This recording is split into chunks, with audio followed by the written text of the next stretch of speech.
You have successfully joined the webcast. Please stand by. The meeting will begin shortly.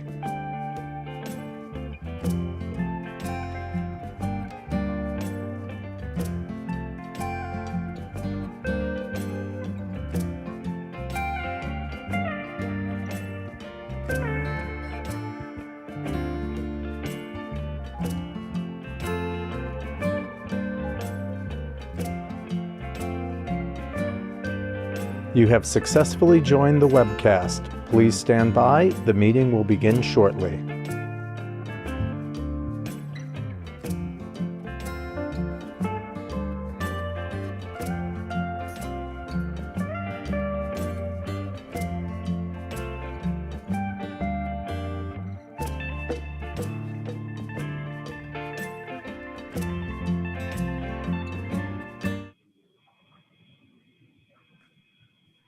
Good morning, everyone. This is Debbie Royce, Empire State Development's Corporate Secretary. I'd like to welcome everyone to this morning's meeting. And before we formally begin, I would ask you to please mute your lines unless you're speaking. As we have our directors joining by video today, we'll do a quick roll call for the benefit of those joining us by phone. Hope Knight. Here. Hilda Rosario Escher. Here. Sherry Gleed. Here. Cesar Perales. Here. Michael Rosen. Here.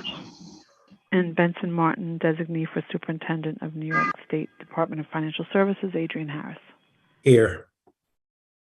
Thanks, everybody, so much for joining today. And Acting Chair Knight, you're ready to begin.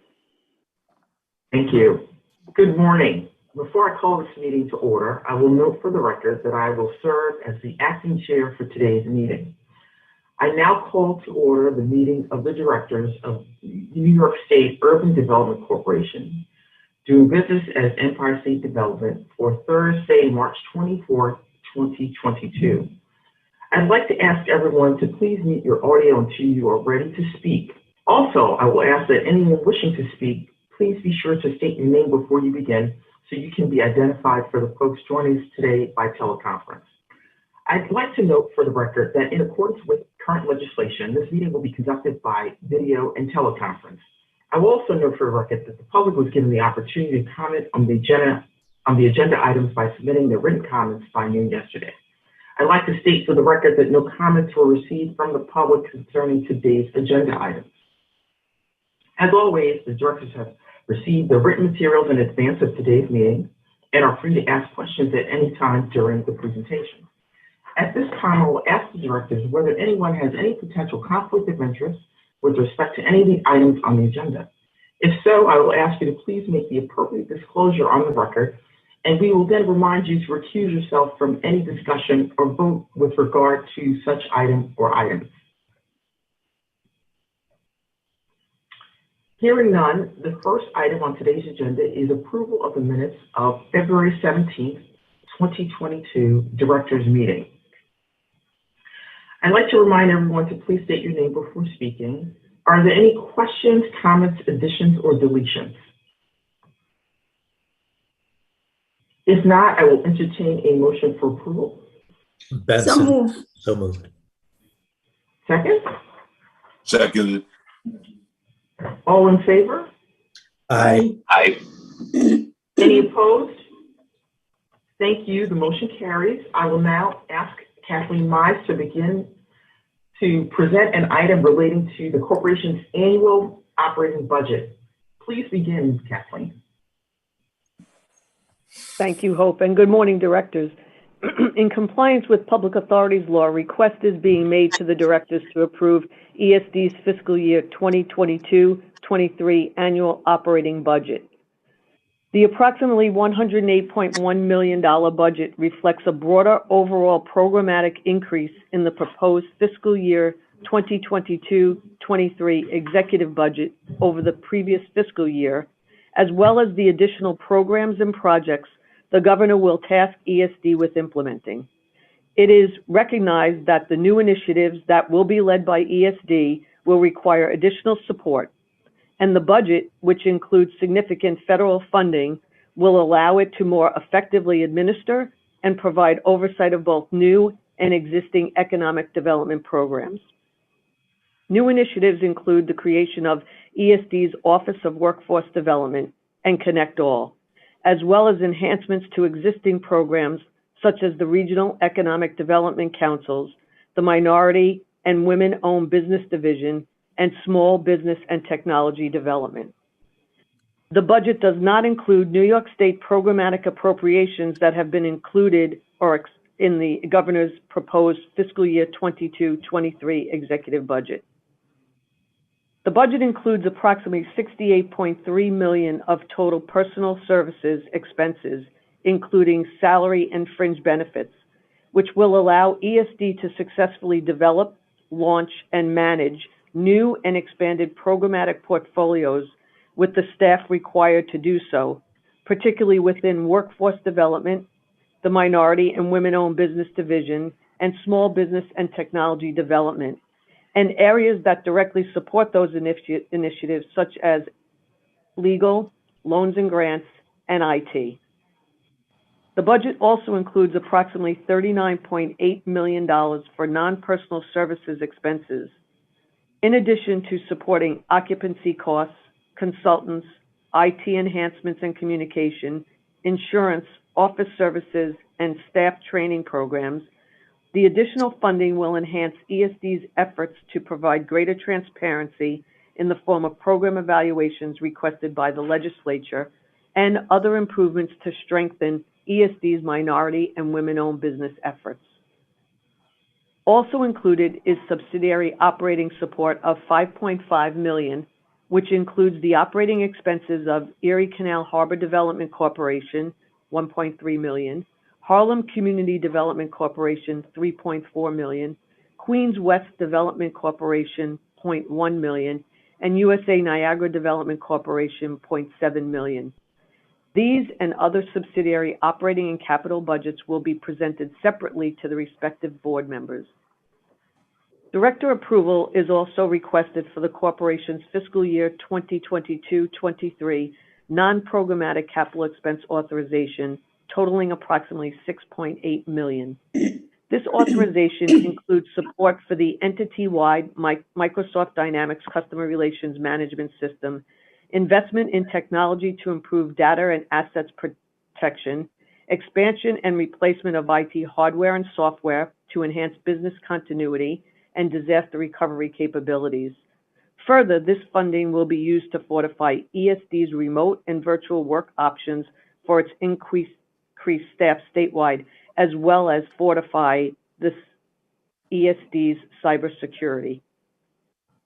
If any changes are required to the ESD budget after the adoption of the state's fiscal year 2022-23 budget or any other time during the fiscal year, they will be brought to the board for approval. The details of the proposed operating budget, including certain subsidiary operating support and the annual non-programmatic capital expense authorization, are attached to the materials for your review. Earlier this morning, the ESD Audit and Budget Committee members reviewed the budget and recommended for further approval by the full ESD board.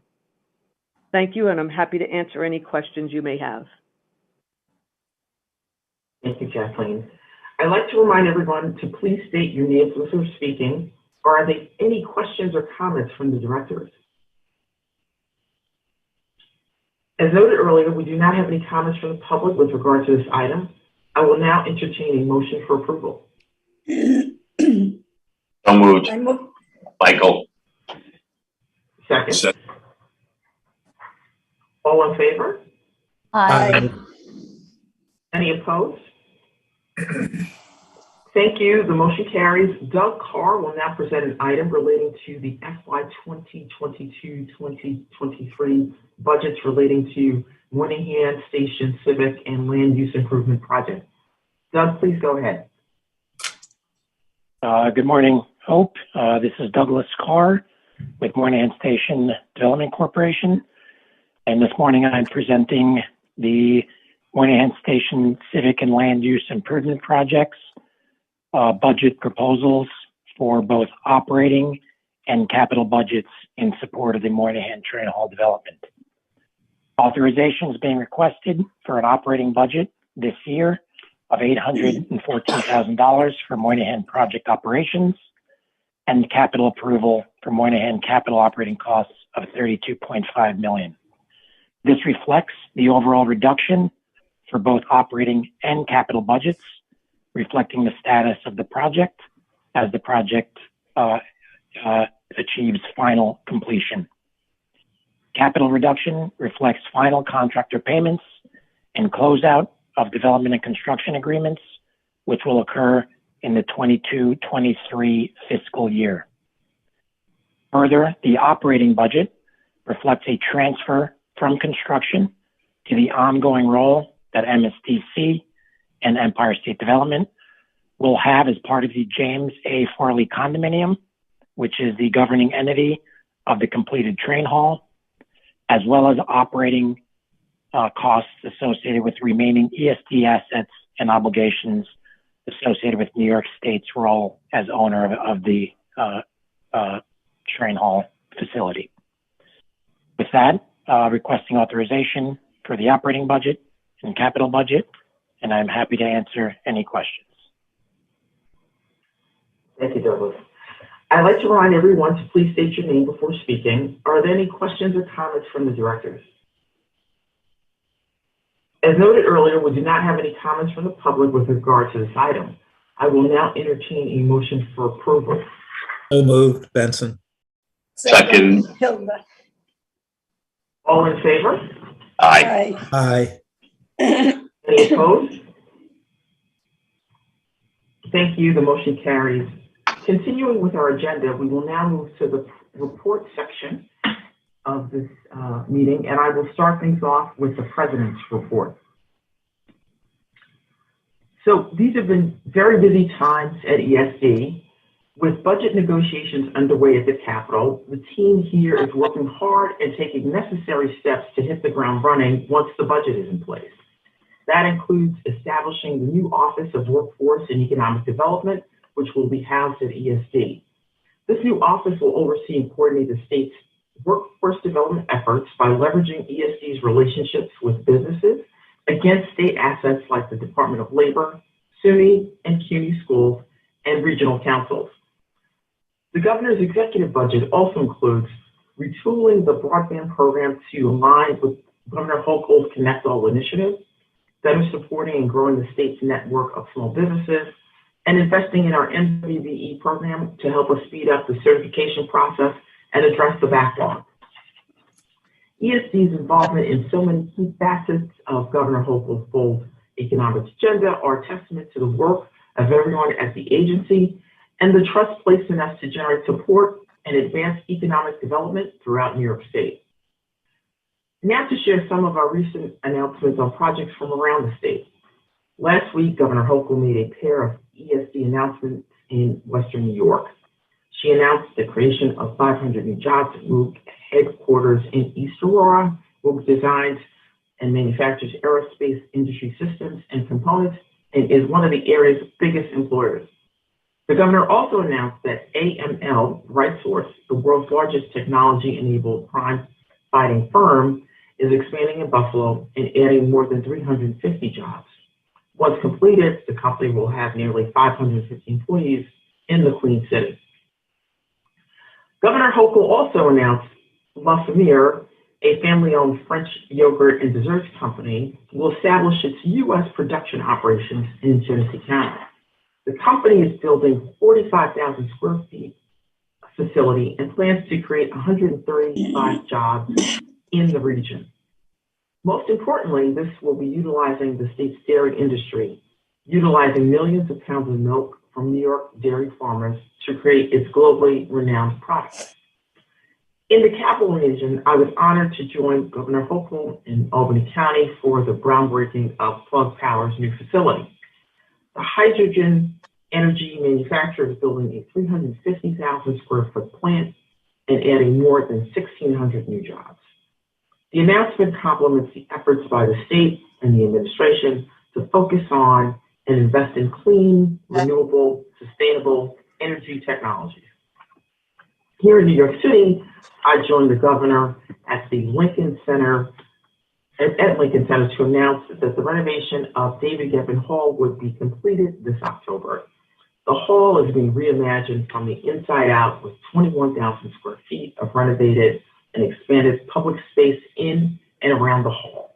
Lincoln Center is creating 114 new jobs and plans to establish a diversity and arts job training program that will provide paid internships to support community-based programming.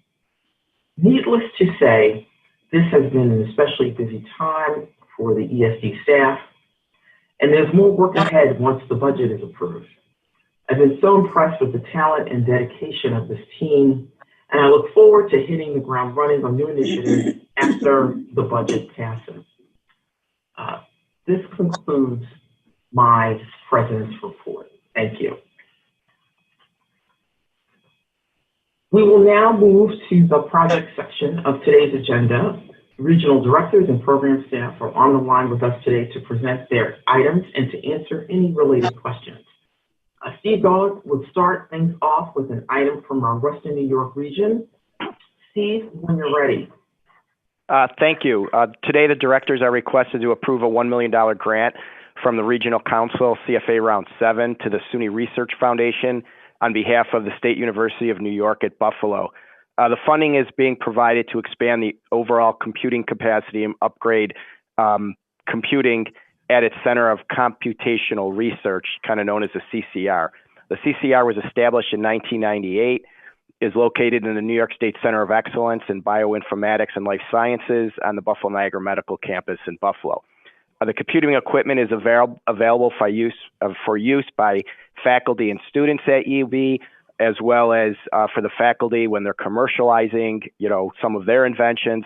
But it's also available to private companies in a diverse range of fields, including advanced manufacturing, finance, medical imaging, precision medicine, bioinformatics, drug discovery, to name a few. Really what it is, it's a supercomputing center. It's kind of broken down, with just racks and racks of computers, kind of what you'd envision it to be. It's really broken down into two sections. One is the academic side. The other is more of the commercial/private side. Obviously, they have shared resources, shared utilities, shared, storage capacity and everything. And the money that the state is providing through the CFA is allowing UB to upgrade the commercial side, which is used by companies, but also when it's not in use, it's used on the academic side as well. The project is consistent with the Western New York REDC's plan to foster innovation and economic growth. And if you have any questions, I'd be more than happy to answer them. I don't have a question, Madam President. I failed to indicate at the beginning that there could be a conflict with me. I serve on the board of the State University of New York, and this is a grant that would benefit the University of Buffalo. Noted. Thank you. I'd like to remind everyone to please state your name before speaking. Again, are there any questions or comments for the director with regard to item 2A as presented by Steve Golick? As noted earlier, we do not have any comments from the public with regard to this item. I will now entertain a motion for approval. So moved, Benson. Second. All in favor? Aye. Aye. Any opposed? Thank you. The motion carries. Vinny Exposito will now present two items from our Finger Lakes region. Once Vinny provides both presentations, we will take separate votes on each item. Vinny, please start things off with the Precision Optical Receivers Capital Project. Good morning, Hope. This is Vinny Esposito, Finger Lakes Regional Director. The directors are asked to approve a $750,000 capital grant for precision optical transceivers from the Upstate Revitalization Initiative. This grant supports the cost and construction and renovation of a 43,000 square foot facility in Henrietta to be their primary engineering and production space. This project was a move from their location in Eastman Business Park that allowed them to remain in the Rochester area. The move was completed in February 2022. Is a $6,950,000 total project that will retain the 62 current employees and add 59 new employees. The first milestone has been reached, which was an expenditure of about half of the project cost, as well as an increase of 12 employees to date. This project is funded from the URI as part of the Photonics Attraction Fund, which is a fund dedicated with our AIM Photonics partners to help grow and attract companies that manufacture integrated photonics. Happy to take questions after I present the second one, where the directors are asked to approve a $500,000 capital grant for Founders Software Incorporated from the Regional Council Capital Fund, Round 11. This grant supports the portion of the cost for acquisition, construction, and renovation of the Beaver Hollow Training and Conference Center in Wyoming County. Founders will expand the site to become a regional hub for their last mile delivery services, logistics, and software development, as well as continue operating the facility as a conference center. The total project cost is $5 million. This will enable Founders to retain the 282 employees they currently have in Western New York, including Erie County, and employ 44 new full-time employees as part of the project. Again, the first milestone has been achieved with regards to investment into the facility, and therefore the first distribution is requested. The total project will be completed in December 2023. Happy to take questions on either project. I'd like to remind everyone, please state your name before speaking. Are there any questions or comments from the directors with regard to item 2B, the Precision Optical Receivers Capital Project as presented by Vinny? As noted earlier, we do not have any comments from the public with regard to this item. I will now entertain a motion for approval. Move. Hilda. Second, Michael Rosen. All in favor? Aye. Any opposed? Thank you. The motion carries. Are there any questions or comments from the directors with regard to item 2C, the Beaver Hollow Rural Tech Campus Capital Project, also presented by Vince Esposito? As noted earlier, we do not have any comments from the public with regard to this item. I will now entertain a motion for approval. Yeah, go ahead. Move. Hilda. Hi, everybody. We'd just like to remind you to please mute your lines unless you're speaking. We're getting some errant background noise. Thank you so much. Second, Benson. All in favor? Aye. Aye. Any opposed? Thank you. The motion carries. Jim Sale will now present an item from our Central New York region. Jim, when you're ready, please begin. Thank you. Good morning, Hope, and the rest of the directors. The directors are being asked to approve a $4,945,140 grant to Burn Dairy Holdings. Burn Dairy is a large manufacturing facility. They have privately owned and they operate 3 manufacturing facilities and 2 warehouses throughout the state of New York. And this funding is going to assist in a $119 million project to cover costs of the construction and purchase of machinery and equipment. They will hire an additional 289 people and retain their current workforce of 433. Glad to take any questions.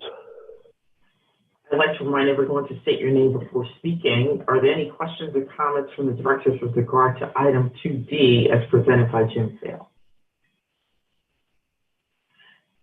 As noted earlier, we do not have any comments from the public with regard to this item. I will now entertain a motion for approval. So moved, Benson. Second, Michael. All in favor? Aye. Aye. Any opposed? Thank you. The motion carries. Thomas Gallion will now present an item from our Mid-Hudson region. Tom, when you're ready. Thank you, Hope. Good morning, directors. This is Tom Scaglione, Regional Director for the Mid-Hudson region. The directors are being asked to approve a $400,000 Regional Council capital grant from Round 7 to Columbia University to purchase a custom-designed piece of equipment to build a heavy ion generator for research to treat cancer at their Research Accelerator facility in Irvington, New York, Westchester County. The university has invested $2,667,316 on machinery and equipment, installation, and testing costs. The project is complete and meets the criteria for disbursement of grant funds. Columbia University's Radiological Research Accelerator Facility, or RARAF, was founded in 1967 on Long Island and moved to Nevis Labs in Irvington in 1980. Recently, RARF has been focusing on preclinical trials of heavy ion and high dose irradiation. The project focuses on expanding RARF's capabilities to study radiotherapy technologies. To generate the necessary heavy ion beams that can be used to study the mechanisms leading to improved cancer treatments, RARF had to upgrade their accelerator facility. Columbia had to purchase new equipment and make infrastructure upgrades and move the existing system to allow for a new LINAC booster or a linear accelerator. Columbia expects more researchers from the radiotherapy community to come and perform experiments using the upgraded heavy ion beams. The project will retain the existing 20 employees and create 7 net new jobs. The project aligns strongly with the Mid-Hudson REDC's strategic plan by investing in workforce development in the life sciences, one of the priority industries in the region. And I'm happy to answer any questions. I'd like to remind everyone Just to a please note- state your name before speaking. Just to note that I'm recused on this one. Thank you. The record is noted. Are there any questions or comments from the directors with regard to 2E as presented by Tom Scaglione? As noted earlier, we do not have any comments from the public with regard to this item. I will now entertain a motion for approval. So moved, Benson. Seconded, Cesar Perez. All in favor? Aye. Aye. Any opposed? Thank you. The motion carries. Barry Greenspan will now present an item from our Long Island region. Barry, you can begin when you're ready. Thank you. Good morning, Hope. Good morning, directors. Again, this is Barry Greenspan from the Long Island Regional Office. The directors are asked this morning to approve a $500,000 grant for Stony Brook University Smart Manufacturing Project. This is a completed Round 8 priority project which supports advanced manufacturing in our region. Stony Brook has completed over $3 million investment supported by our $500,000 grant. The investment includes 3D printers, prototype equipment, X-ray tomography equipment, and virtual reality equipment and software upgrades. All this equipment in the manufacturing suite is focused on helping small manufacturers to test, validate, and develop new products and new materials for their businesses. The $3 million in equipment is located both at Stony Brook University's Technology Accelerator, called CWIT, as well as the engineering prototyping labs on the university campus. The investment also supports Stony Brook University's Technology Development Organization, one of 10 NISTAR development organizations located throughout the state. The TDO works with these small manufacturers and offers technology linkages to the university's professors, graduate students, and other resources. This is a great resource for small Long Island companies that could otherwise not afford this type of advanced equipment. It should be noted that Stony Brook University president at the time, Sam Stanley, recused himself as a regional council member with all discussions regarding this project. The $3 million investment is complete, and the board is being asked this morning to approve the disbursement of the $500,000 grant. Happy to take any questions. I'd like to remind everyone to please state your name before speaking. Are there any questions or comments from the directors with regard to item 2F as presented by Barry Greenspan? Yes, this is Cesar Perez. As I've indicated, I serve as vice chair of the Board of Trustees of the State University of New York. This is a grant that goes to Stony Brook University, which is a part of the State University of New York. And so I'd like the record to show that I'm recusing myself. So noted. The record will show that you have recused yourself.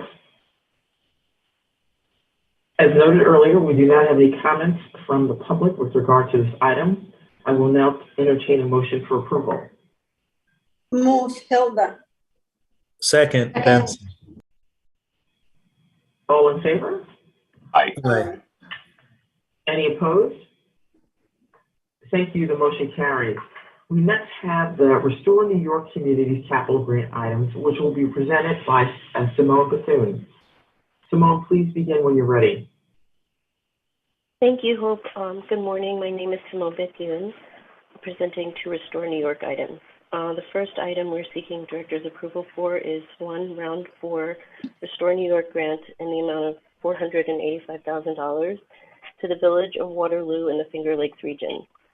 The project involved the demolition of 3 vacant adjacent buildings totaling 11,060 square feet and was completed in December 2021 at a cost of approximately $1.5 million.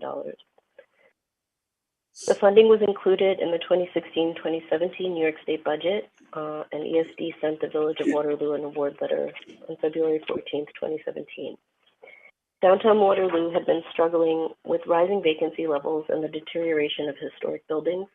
This project will fully renovate and restore the Grange building, downtown's oldest structure, the Market building, and the Dempsey building located between 33 through 37 Virginia Street. Thanks to ESD's funding, Waterloo was able to renovate these 3 buildings with a total of 6 new commercial spaces created and 2 new market rate residential units. Because the village has satisfied its obligations under the approved application, ESD is recommending the board authorize the release of funds for this project. The second item we will be seeking director's approval for is a round 5 Restore New York grant in the amount of $700,000 to the Village of Colony in the Capital District.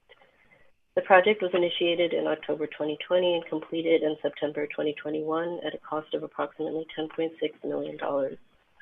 Colony oversaw the demolition of a vacant 37,510 square foot building, including asbestos abatement and environmental remediation of a former brownfield site at 1653 Central Avenue. The building had fallen into complete disrepair and was experiencing frequent vandalism. The project evolved from an original plan to demolish the same building and construct a 21,000 square foot mixed-use facility.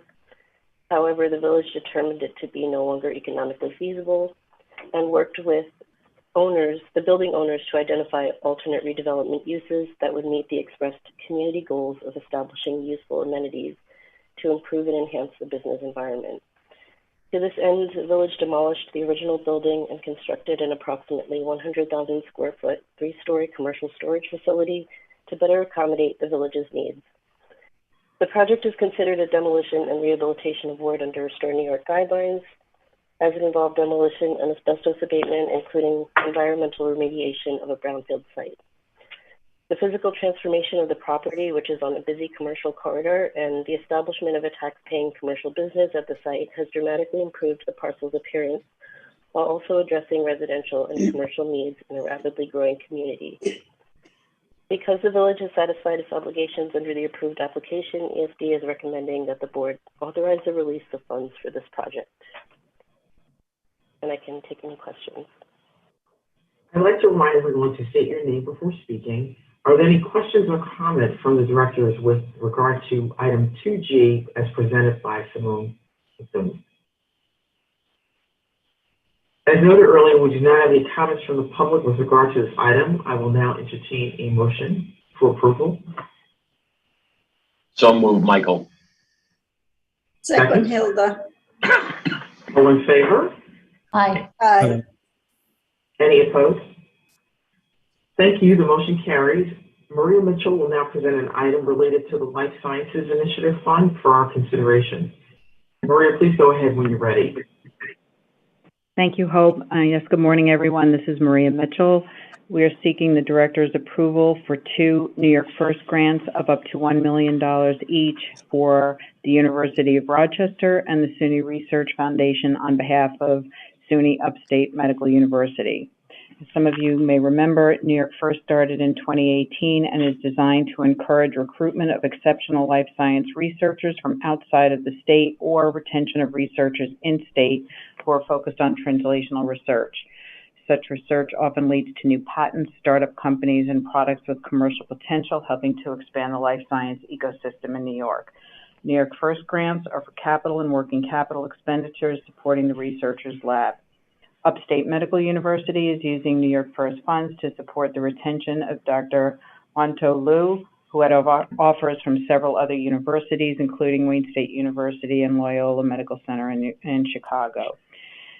Since the start of the grant, Dr. Liu has filed 2 patent applications and registered a startup company to commercialize his nanotrep technology for sepsis treatment, and has registered another 2 startup companies. This award has enabled the retention of 5 current jobs in Dr. Liu's lab and 3 additional staff, along with the retention of NIH grants totaling $1.83 million. The total cost of the project is $4.5 million, and SUNY Upstate is contributing $3.5 million.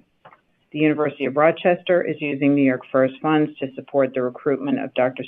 Steven Silverstein from Rutgers University. His research focuses on the development of visual biomarkers for neuropsychiatric disorders. Dr. Silverstein is leading efforts to connect with private industry to leverage the university's extensive work in this area. 2 recruits from Rutgers joined Dr. Silverstein, and 9 additional staff have been hired, and more than $6.5 million in NIH and foundation grants have been raised to support his work. The total cost of the project is $3.5 million, of which the University of Rochester is contributing $2.5 million. I'd just like to note that the Associated Medical Schools of New York have let us know that the first 2 rounds of the New York First Awards have led to the creation of 160 jobs and attracted approximately $24.8 million in funding, a return on investment in excess of 4 to 1. And thank you very much, and I'd be happy to answer your questions. I'd like to remind everyone to please state your name before speaking. Are there any questions or comments from the directors with regard to item 3A as presented by Maria Mitchell? Again, this is Cesar Morales of the State University of New York. This involves the Upstate Medical University of SUNY, and it will benefit from this grant, and so I am recusing myself on this issue. And it's so noted for the record. Thank you. As noted earlier, we do not have any comments from the public with regard to this item. I will now entertain a motion for approval. So moved, Benson. Second, Hilda. All in favor? Aye. Aye. Any opposed? Thank you. The motion carries. And next, we have a New York Ventures investment item, which will be presented by Clayton Besh. Clayton, please begin when you're ready. Thank you, President Knight. New York Ventures would like to ask the board for authorization for the board to make an investment of up to $1 million in Innovation Rocket Technologies, or iRocket, in their $7.5 million SAFE investment round, with the balance provided by Global Village Ventures and other experienced investors. iRocket is a new Hyde Park, New York startup that is building an autonomous, reusable rockets and rocket engines using green hydrogen for fuel to launch small satellites and payloads from 300 to 1,500 kilograms into low Earth orbit, with a planned 24-hour turnaround scheduled from a wide variety of launch sites. This cost-effective launch vehicle can support payloads for satellite providers, for national security satellites, 5G internet constellations, biotech research, and space exploration. The company's vehicle, which is expected to reach commercialization by 2024, will not only launch satellites, but could also be used to clear space junk and carry astronauts. Another targeted application is to use the rocket platform to deliver cargo anywhere in the world in under 1 hour, supporting logistic carriers, national security challenges, and humanitarian missions. The use of this round's capital is to scale the engine design and hire key team members in preparation for the next round of funding and commercial manufacturing of the rockets and rocket engines. The New York Ventures staff and the Investment Review Committee agree that the market opportunity and the growth potential offered by this New York State company warrants an investment by the fund and recommend its approval. Are there any questions? Are there any questions or comments from the directors? As noted, we do not have any comments from the public with regard to this item. I will now entertain a motion for approval of item 4A as presented by Clayton Besh. Moved, Michael. Second, Hilda. All in favor? Aye. Aye. Any opposed? Thank you. The motion carries. Now I'd like to turn things over to Doug Janice, who will provide a brief summary of the administrative items on today's agenda before I call for a vote on all 10 of those items. Doug, please go ahead. Thank you, Hope, and good morning, directors. This is Doug Janice. I'm a senior counsel in the Buffalo office. As a reminder, in order to help streamline our board meetings, we previously implemented an oral summary presentation process in connection with the administrative action section of the agenda. You received a full set of the written descriptive materials for each of these items in your board materials, as you have for this meeting, but rather than having individual oral presentations made on each, I will provide a brief summary of the items. At the conclusion of the summary, we will then entertain any questions or comments the directors may have. As noted earlier, we did not receive any comments or questions from the public on any of these items. Following my presentation and any questions, the acting chair will then call for a motion to approve the entire slate of administrative actions, which are items 5A through 5J.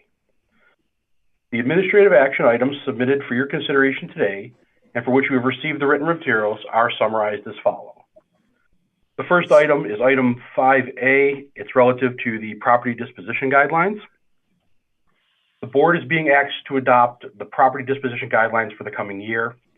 The Public Authorities Accountability Act requires the annual adoption of guidelines with respect to property disposition.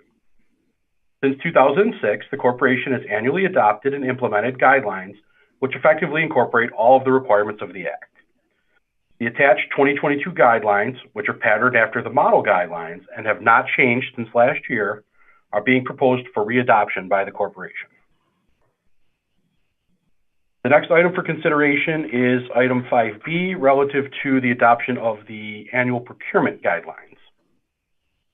The board is being asked to adopt revised guidelines for the use, awarding, monitoring, and reporting of procurement contracts for the coming year. Section 2879 of the Public Authorities Law requires the annual adoption of these guidelines, and the corporation has annually adopted, updated, and revised guidelines to conform with the law. While the 2022 guidelines are substantially similar to the adopted 2021 guidelines, staff is recommending some small changes to clarify and better organize the guidelines to make them more user-friendly, logical, and coherent, while ensuring that ESD continues to obtain goods and services in an open, accountable, and transparent manner. The changes are set forth in your written materials, but the highlights are to change the adoption date of the guidelines to coincide with the start of the corporation's fiscal year, clarifying that additional information is available for small purchases under $50,000 from the procurement coordinator, reworking sections 3 and 4 to eliminate the flow charts and replace them with listed bullet points that are easier to follow, permitting staff to competitively procure additional vendors for pre-qualified lists if the need arises, clarifying the circumstances that can justify granting a single source contract reporter exemption request, clarifying that a notice to proceed can be utilized both before and after board approval prior to the full execution of the contract. And in an effort to be more environmentally conscious, new procedures are being added to permit electronic submissions of bids and proposals. The attached 2022 guidelines, which incorporate these changes, are being proposed for adoption by the corporation. The next item is item 5C, relative to the adoption of a new pre-qualified legal counsel list. The board is being asked to approve the list of pre-qualified legal counsel to replace an expiring list. Empire State Development implements and facilitates a number of large and complex economic development projects, programs, and initiatives. The size, nature, and complexity of these projects often requires the corporation to seek assistance from outside counsel in a wide variety of areas of expertise. The current list of pre-qualified legal counsel will expire on March 31st, and staff has conducted a broad competitive solicitation of interested law firms in order to compile and adopt a new list, which is now recommended for adoption for a period of 3 years, subject to an extension of 1 additional year at the discretion of the general counsel. Staff requested proposals from law firms in 12 distinct areas of the law and conducted a significant outreach initiative to ensure that as many qualified firms as possible would respond. 74 firms responded to the solicitation, and they were evaluated by a review committee consisting of 9 ESD staff attorneys. Based on that review, staff is recommending the approval of the firms listed on the attachment as pre-qualified legal counsel for the corporation. As a result of staff's outreach and engagement efforts, 29 of these firms are MWBE or SDVOB firms, representing 39% of the list. Please note the directors are not being asked to authorize the retention of any particular firm, but rather to make available a panel of qualified law firms to permit staff to make a recommendation as to the best law firm for each project or issue as it arises. The attached list of pre-qualified law firms is being proposed for approval by the corporation. The next administrative item is item 5D, relative to the renewal of corporate insurance policies. ESD is requesting board approval to renew our insurance premiums for the 2022-2023 fiscal year. Our overall annual insurance premium is estimated not to exceed $1,172,690 and is $202,475, or 21%, higher than last year's total premium of $972,214. Overall, this is the line with previous increases, with fiscal year 2021-2022 premiums increasing 23% from fiscal year 2020-2021. In general, increased premiums are attributable to a current hard market within this insurance landscape, increases in frequency and severity of losses, diminished underwriting appetite and capacity, and less competition amongst the insurance carriers for new business. Item 5E is relative to cloud-based software solutions for New York State certification and business development. The Division of Minority and Women's Business Development is seeking a cloud-based cutting-edge solution for a complex, flexible, and modular software and related web application for the division to help manage and run its business activities, including with respect to certification, agency services, business development, compliance, as well as education and outreach and customer service. The division believes that the current platform, which was developed over a decade ago, no longer meets the division's growing activities and needs, particularly as the MWBE program has grown in scale and complexity over time. By adopting new technologies that incorporate, for example, data and predictive analytics, a more user-friendly interface, artificial intelligence, and other tools to enhance certification, compliance, and other activities, the division anticipates that it will better be able to serve the needs of the MWBE program, including by streamlining the certification process, facilitating compliance, automating decision-making, and providing more economic opportunities. Next item is item 5F, relative to the contract renewal for Dun & Bradstreet, Inc. This is a request for authorization to renew an existing contract with Dun & Bradstreet for its Market Insight database. The proposed term of the contract is 1 year, and the funding source is corporate funds. The total contract amount is $565,230, with the cost and access shared by ESD and the New York State Department of Labor. ESD is responsible for $197,910, and the Department of Labor is responsible for $367,319. ESD and the Department of Labor have used this Market Insight platform for several years due to its unique and comprehensive database of worldwide information on corporate relationships, business operations, and business contact information. Our next item is item 5G, relative to diversity compliance for large-scale construction projects.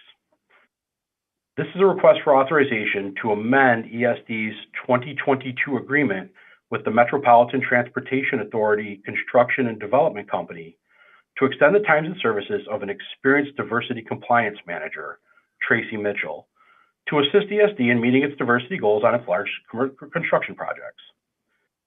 The amendment is for 2 years, from August 13th, 2022 through August 13th, 2024. I would note the initial agreement was in 2019 with a prior amendment and an option to renew in 2020. Price for this extension has been determined by calculating the percentage of salary that is equivalent to labor costs, plus salary, including salary, fringe benefits, and time spent on ESD projects. About $8,400 per month will be owed to the MTA C&D for this extension. Our next item is item 5H, relative to the office lease renewal for the New York State Office of Trade and Tourism for office space in Old San Juan, Puerto Rico. This is a request to enter into a one-year lease renewal contract for office space in Old San Juan, Puerto Rico for the New York State Office of Trade and Tourism. The current 2-year lease is expiring on April 19th, 2022. Other than the length of the lease renewal, the rent, additional rent, and operating expenses will remain the same with a total contract value of approximately $72,000 for the lease renewal. Our next item is item 5I, relative to the procurement of legal services in connection with the New York State Office of Trade and Tourism for office space in Old San Juan, Puerto Rico, and related matters. This is a request to amend the contract with Goldman, Antonetti, and Cordova, LLC for legal services in connection with the New York State Office of Trade and Tourism office in Puerto Rico. Current contract of $28,750, which was for 1 year, expires on April 1st, 2022. And this amendment will extend the contract for 2 years through March 31st, 2024, and increase the contract value by approximately $7,000 over that. Our final administrative item is item 5J, which is relative to a contract for marketing and promotional services for the New York State dairy industry through Cornell University on behalf of New York Agriculture in the Classroom. We're requesting board approval for a $650,000 contract with Cornell University and New York State Agriculture in the Classroom for our market order program. As you may recall, they plan to focus on increasing the consumption of milk and dairy products by youth by increasing the amount of classroom instruction focused on the dairy industry. This contract was previously approved at the November 2021 board meeting with New York Agriculture in the Classroom listed as the vendor. The scope of work and funding amount will remain the same, but we were requested to clarify that Cornell University will be the contractor and will disperse the funds through the New York in the Agriculture in the Classroom program, which is housed and operated by Cornell University. I will now turn it back over to our acting chair, who will call for any questions or comments you may have on any of these items before calling for a vote. We also have item-related staff on the line today as well to take any questions. Thank you. Thank you, Doug. As noted earlier, we do not have any comments from the public with regards to these items. Are there any questions or comments from the directors on any of these items? If not, may I have a motion for approval of the items 5A through 5J as submitted on the written materials provided to directors and summarized orally today? So moved. Second. Second. Hilda. All in favor?